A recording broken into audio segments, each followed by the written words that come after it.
बिस्मिल्लाहिर्रहमानिर्रहीम।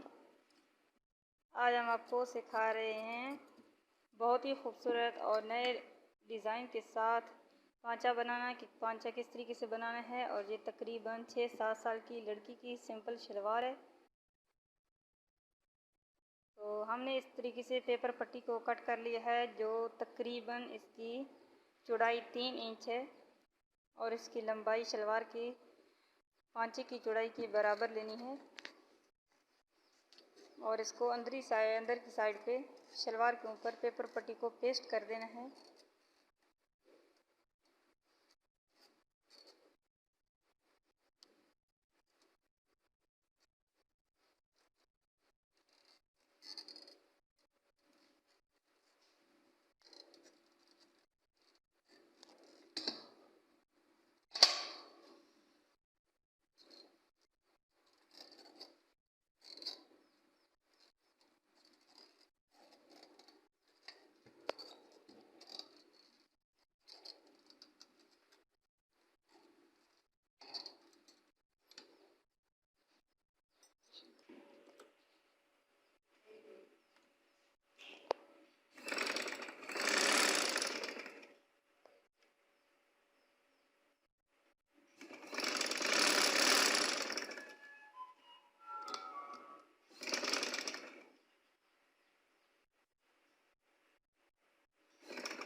यहाँ से सिलाई लगाकर हमने ये एक्स्ट्रा कमीज़ के साथ कंट्रास्ट में कपड़ा ले लिया है, जिससे हम डिज़ाइनिंग करेंगे। और इसको इस तरीके से डिज़ाइनिंग करना है।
फिर इसी तरह हमने दूसरी पट्टी लेनी है, जिसको यहाँ पर पेपर पट्टी के बिल्कुल जहाँ पेपर पट्टी ख़त्म हो रही है वहाँ पर इसका कोना किनारे के साथ रखकर सिलाई लगा लेनी है।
आप देख रहे हैं बहुत ही शॉर्ट टाइम में बहुत ही खूबसूरत डिज़ाइन तैयार हो गया है और इसमें ख़र्चा भी कम है, मेहनत भी कम है और दिखने में भी बहुत ही खूबसूरत लग रहा है। माशाल्लाह सफाई के साथ हम लोगों ने लगा लिया है, तो आप भी देख के आसानी के साथ लगा सकते हैं। अल्लाह हाफ़िज़।